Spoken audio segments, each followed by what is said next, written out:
everyone, and welcome to another episode of TEPSA Presents. I'm your host, Todd Nesloni, the Director of Culture and Strategic Leadership here at the Texas Elementary Principals and Supervisors Association. We are thrilled to bring you new conversations every month with thought leaders from around the world, and I could not be more excited about today's conversation. Not only am I really invested in the early learning stages of children, but I love our guest tonight, who is one of the sweetest and most genuine people on the planet Earth. And so, Tabatha, I'll kind of let you introduce yourself. Great. Okay. Well, first of all, thanks for having me. I'm very excited to be here. I am Tabatha Rosproy, and I am the 2020 National Teacher of the Year, the first actually preschool teacher to ever get this honor, which is incredible. But more importantly, I am a 14-year teaching veteran, and I have recently transitioned into a new role, which I am working with the Kansas Parent Information Resource Center and helping boost family engagement capacity in the state of Kansas. I love it. And goodness gracious, 2020 Teacher of the Year for the nation. So congratulations. I mean, what a year or two to be celebrating that when you couldn't even be I in know. schools. It was a wild ride. It's like why I'm so good at Zoom interface now. That's like right. anything That's online. right. Yeah. Well, I love it. Okay, so I'd love to start kind of just backing up just a little bit before we dive into how we can best support our teachers and students of early learning ages. But when did you get started? How did that interest you? Just teaching in general, you mean? Yeah, and even the younger grades. What drew you to the youngest kids? So when I was in high school, I was in a dual credit college Spanish class. And one of the things that we did to practice our Spanish was to teach Spanish to the preschool in our public school there. Uh-huh. And when I went there, it started by like observation right before they just, let us loose, sink or swim. We got to spend a lot of time in the classroom. And I often reflect on this because it was the first time I got to see teaching as an art form. I was no longer on the receiving end of the education, but it was sort of an observational role. And that teacher there, her name is Miss Pat, and she has retired. But I watched her interact with her students and guide them and nurture them. And it was magic. And from that moment on, I thought, there's something so special about this age group, and I want to work with them too. I love that so much. And so now that you've done some work with them, and I know in your work as Teacher of the Year, as well as some work you do in addition to that, you've spent a lot of time connecting with administrators who have early learners on their campus, with teachers who are doing that. What have you seen kind of as you traveled around? What do you see as some consistent things? I think there are a lot of people who don't really understand what goes on in the world of early childhood education. And I think it's indicated even by our language. When we talk about public school, we often hear K through 12, K through 12, instead of like pre-K through 12 or P through 12. And I think that there is so much good happening in early childhood, both in public and private realms around our country. And I see people working together with the K through 12 system, with private partners in their communities, and really investing in our children in this really pivotal time in their life when their brains are developing most rapidly. And I knew this, I sort of knew it in my heart and my soul, but now I have proof and evidence that early childhood teachers around the country are not only incredible in the classroom, but they are powerful advocates for our profession. Well, and I love what you said there. We talk so often about K-12 schools or pre-K-12 or anything like that. And especially being as someone who's been an elementary administrator, a lot of the focus can sometimes tend to be put on your tested grade levels because that's how you're judged, how you get your grade. That's how all these things happen. But you and I both know that the work comes from what we do at the beginning. What Absolutely. we do with our littlest on campus. So knowing that administrators are going to be listening to this conversation, how do they make sure that they're giving just as much of their attention to those young ones who aren't graded on a test or by the state, but are just as important as the kids in the 3rd through 5th grade or above who are? I think about this question a lot because I have been really fortunate in my life to be in sort of different settings, like both within an elementary school, within an early childhood center, off-site, with Head Start. And the thing that I think that directors, principals, people who are in administration need to know the most about preschool is that it looks really different than K through 12. And that's not because um, we lessen expectations or we want our preschool teachers to do less, but it's really because in early childhood ed we're still holding on to developmentally appropriate practice in this really firm way that I feel like maybe K through 12 has had a lot of pressure from our systems to let go of. You know, we've seen taking toys and anything playful out of kindergarten classrooms, reducing recess time, taking out any kind of free play in our schedules, which are things that research shows us are really incredible brain builders for our youngest and our oldest students. And so I would say just get in there and see what you can learn from these evidence-based practices from your preschool teachers that you can transfer into K through 12. Well, I love one thing that I just heard you say was just get in there. I think sometimes Yeah. for some administrators, if they don't have experience with the littlest ones, that can seem kind of overwhelming and they don't even know, like, I don't know how to support them. I don't know where to begin. And I think just getting in there and seeing the expertise that the other adults bring and letting them help you educate yourselves. But I also think it's great, you lead a lot of professional development for teachers of all students, but a lot with especially our early education students. And so knowing that, I think it's important for administrators to know they can sign up for a preschool Yeah. training as well.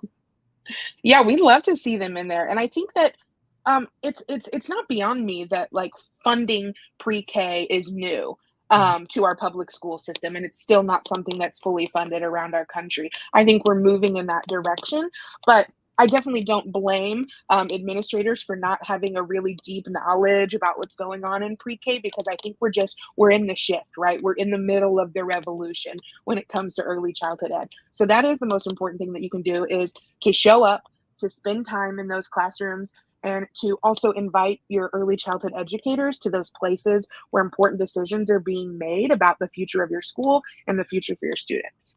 I love that piece, and I hope people listening heard what you said, is inviting those early education teachers, those early childhood teachers, to those important conversations too. Just because they don't teach a tested grade level, just because they have a certain subgroup that they may meet, their expertise is just as important in making good decisions. And so I kind of want to cycle back a little bit as you were talking to something that we said earlier. You and I both are of that understanding of knowing of the importance of play, of the importance of having fun and all these hands-on things. And sometimes, due to mandates that have been given down, those things can begin to disappear from the campus, even from kindergarten classrooms. Yeah. And so if an administrator is listening today and they're like, okay, I want to push back on those mandates. I want to speak up, but I don't know where to begin.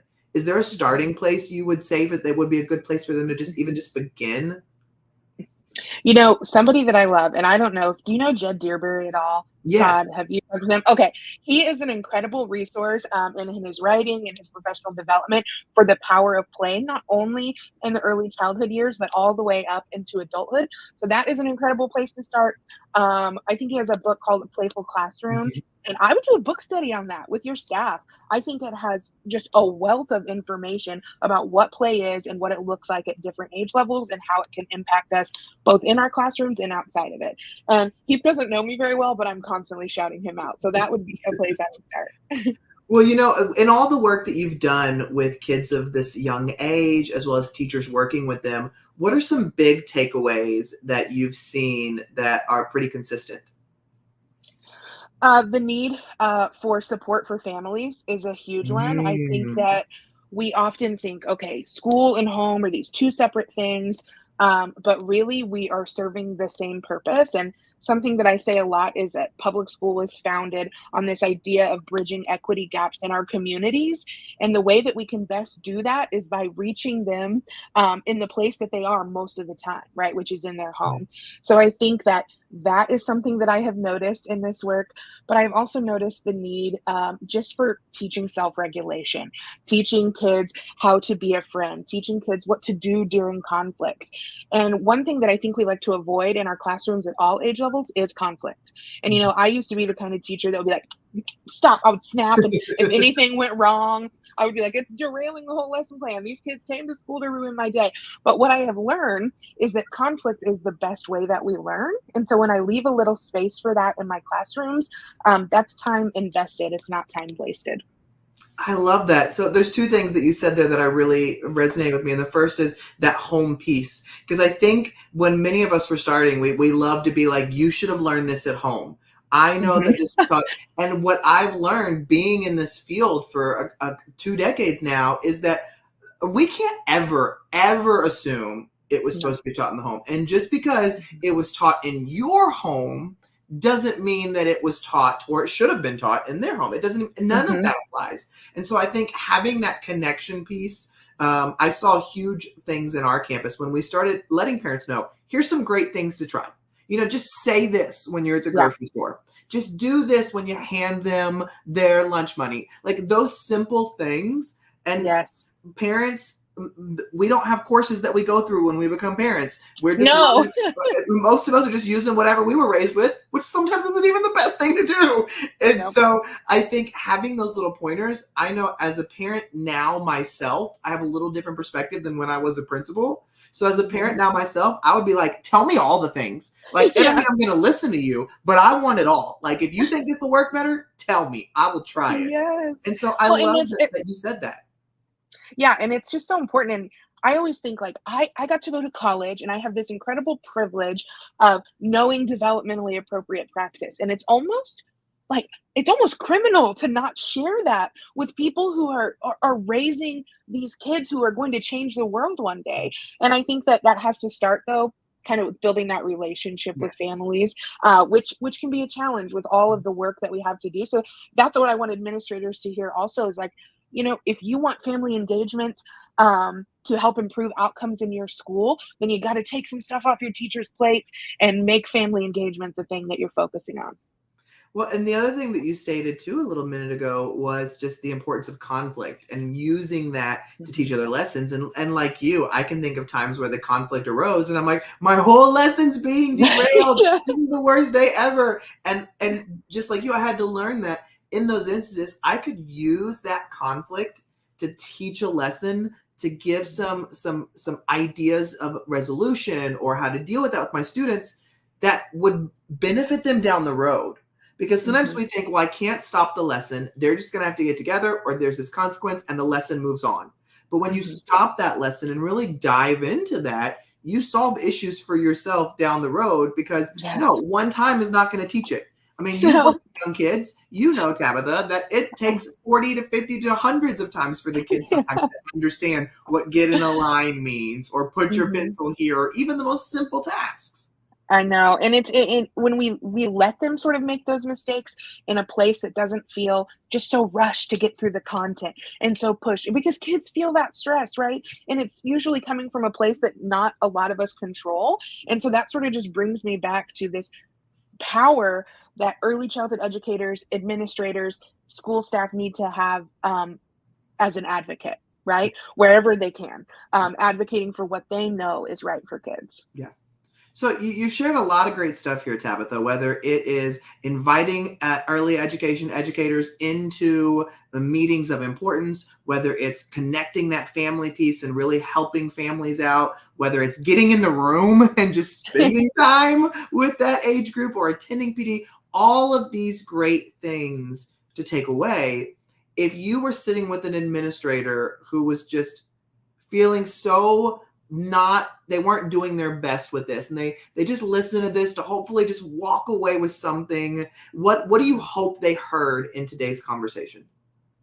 I really just hope they understand the value of their early childhood programs and the opportunity that they have to invest in K through 12 through their work in early childhood. We are really fortunate to have different avenues to connect with families, to connect with community, to connect with kids than sometimes K through 12 might see or might be limited to because we're not in those testing years yet. And so take advantage of those. Just like you said, just get in there, right? Just get in there, get your hands dirty. Make sure the students in your preschool and early childhood classrooms know who you are, know what the principal is, right? Make sure they could pick you out at the grocery store. That's going to be where it all starts. I love that. And hearing this conversation today just reminds me of that parable of if you build your house on sand, it's going to get washed away. But if you have a firm foundation, which these early years are the educational foundation for these kids, that's how you get success in your tested grade levels, is by making sure that that value is there at the beginning. Well, Tabatha, I know you do tons of great work. If people want to connect with you and either learn more from you or hear from you more, how can they connect with you? You can find me wherever social media exists. TikTok is mostly my cats, but my handle everywhere is just at Tabatha Rosproy. So I'd love to connect with you. Awesome. Thank you so much, Tabatha, for being with us. And thank you, everybody, for listening to another episode of TEPSA Presents. Join us next month for an all-new conversation.